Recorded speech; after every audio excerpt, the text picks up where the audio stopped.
También nos acompaña un periodista independiente, que es el señor Miguel Martín Felipe, del canal Al Aire con Miguel Martín. Pero, ¿qué reflexionas, Miguel Martín? Hay muchos temas que se han vertido aquí en esta reunión. Además, quiero decir que estamos con 999, con 1,001 personas en la audiencia.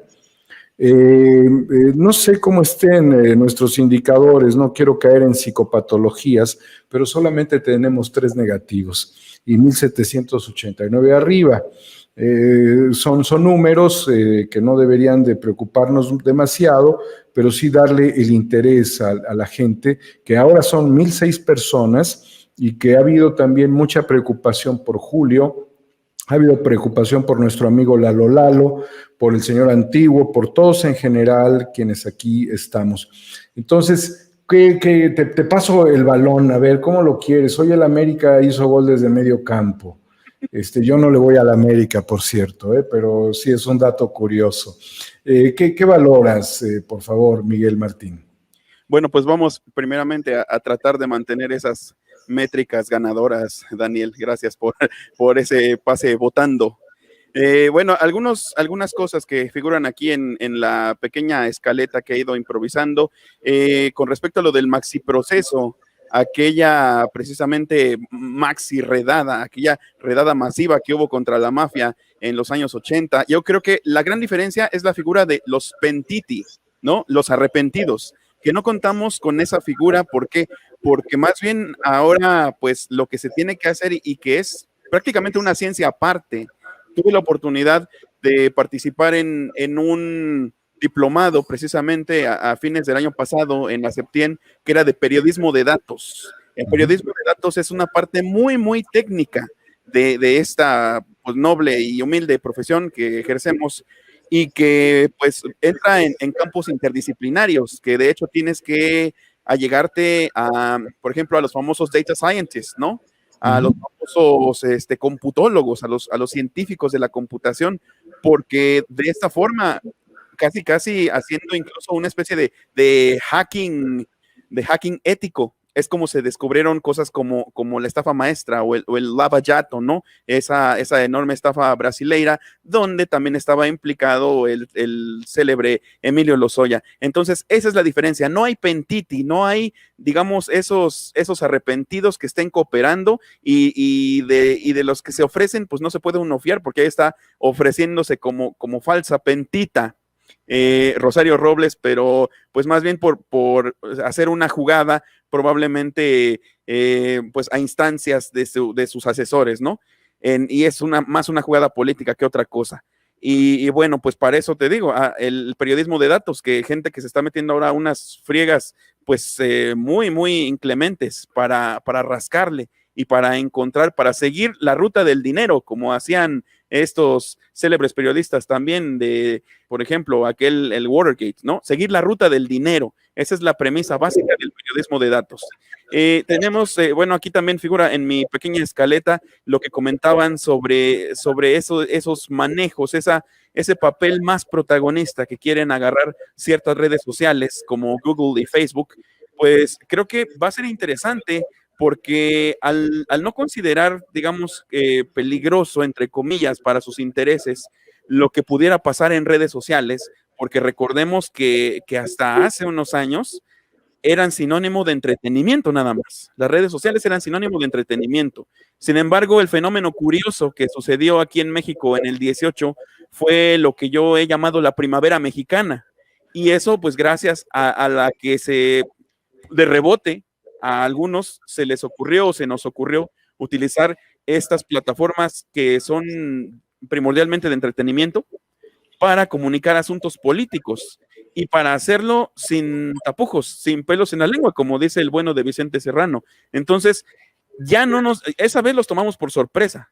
Vamos a ver ahora que ya tuvieron tiempo de reacción. Vamos a ver cómo se blindan ante una primavera 2.0, ¿no? Eso va a ser interesante y que de hecho ya vimos un poco de sus efectos ahí con el trumpismo. Vimos, de hecho, la cancelación, que se le aplicó la cultura de la cancelación al propio Donald Trump, que se le negó derecho de réplica, se le baneó. Entonces, eso levantó aquí pues algunas polvaredas que hizo que algunos se relamieran los bigotes con también cancelar a López Obrador. Y pues de todo eso tenemos que estar muy vigilantes porque es ahora, por ahora es un enigma cómo van a reaccionar las redes, o sea, los poderes fácticos que hay detrás de las redes, más bien. Los poderes fácticos que pueden bajar el switch o regular las revoluciones de las redes sociales ante una posible primavera 2.0, igual o incluso mayor a la del 18. Eso sería en cuanto a esta parte de las redes sociales. En cuanto a lo de cabeza de vaca, pues yo pondría como titular Valiente Alianza, porque nadie de la Alianza Federalista salió a siquiera darle una palmadita, ya no digamos el espaldarazo de, ¿cómo no? Sí, vamos para adelante. No, ni siquiera se tocó el tema y cuando Alfaro fue cuestionado, dijo que eso quedaba pues en el fuero personal totalmente de cabeza de vaca y que no era algo que fuera pues de la incumbencia de la tristemente célebre Alianza Federalista, ¿no? Entonces me quedaría con ese titular, Valiente Alianza.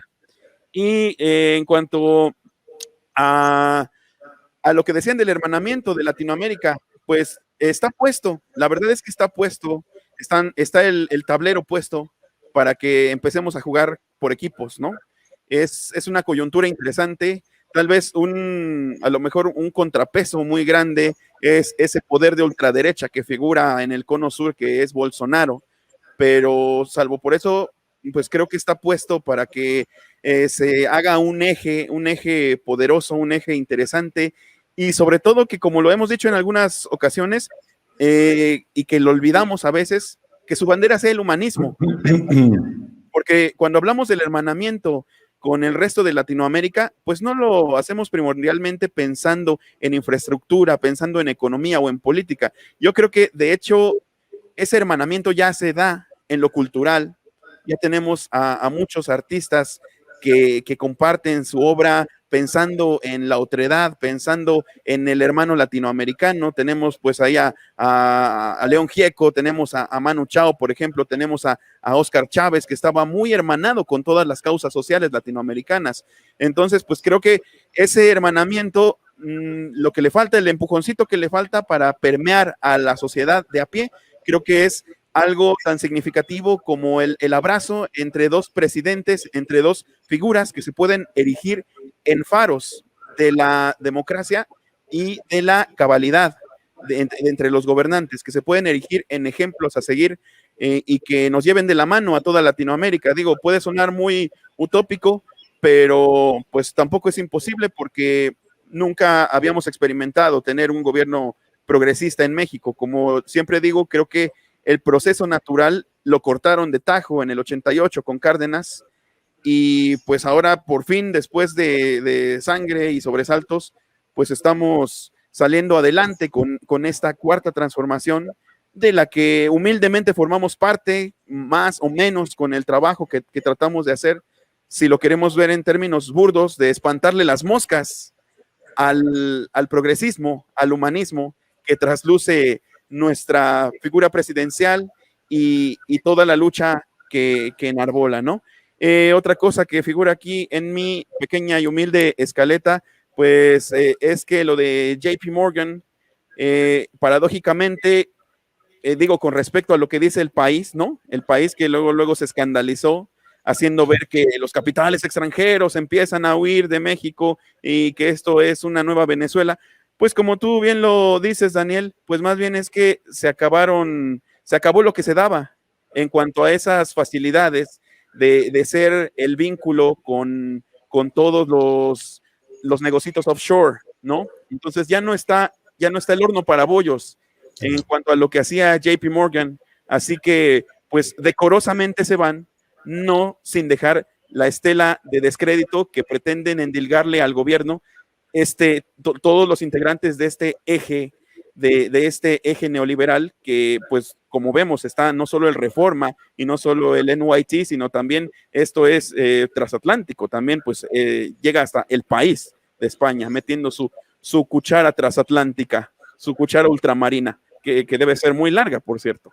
Y por último, pues es interesante también lo que veíamos del rey del outsourcing, también su caída es paradigmática y es significativa. Creo que también analizándolo desde una manera igualmente semiótica, puede ser la caída simbólica de un brazo fuerte del neoliberalismo que era el outsourcing, o que es el outsourcing, que de hecho, si te fijas, delineó todo el mercado y delineó la educación, porque la educación, por ejemplo, se empezó a delinear también, se pauperizó de cierta manera, porque, bueno, a mi humilde opinión, creo que la preparación de un profesionista recién egresado actual no es la misma de, por ejemplo, hace 20 años. ¿Por qué? Porque simplemente está adecuado en su preparación, que digo yo que es un poco inferior por algunos rasgos sutiles, pues para una empresa que tampoco pide más, que precisamente quiere mano de obra barata, que quiere mano de obra igualmente, pues,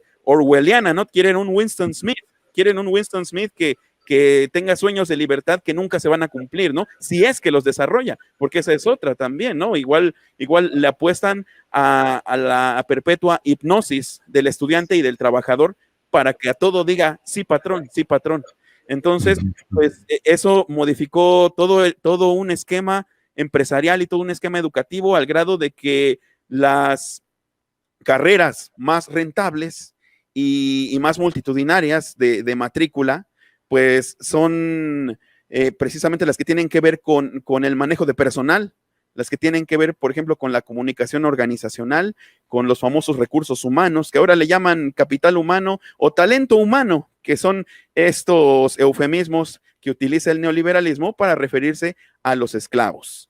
Y bueno, pues eso estaría en mi análisis express de la escaleta que fui generando aquí sobre la marcha, y pues me quedo con que aquí en Incorruptibles y en esta audiencia tan informada y tan a la altura de la transformación que está en proceso, diría yo que pues la empatía y el humanismo que tratamos de prodigar aquí, como diría Miguel Hernández, sangran, luchan y perviven a través de todo lo que comunicamos en estos muy afortunados espacios. Sangran, luchan y perviven, definitivamente, y qué bueno que recuerdas al gran poeta, y muy interesante todas tus reflexiones, Miguel Martín, porque si te quitan la T, eres Miguel Marín, y serías el Superman, pero eres Miguel Martín. Muy importante tus reflexiones en términos de la terciarización, de la pauperización y de la esclavitud.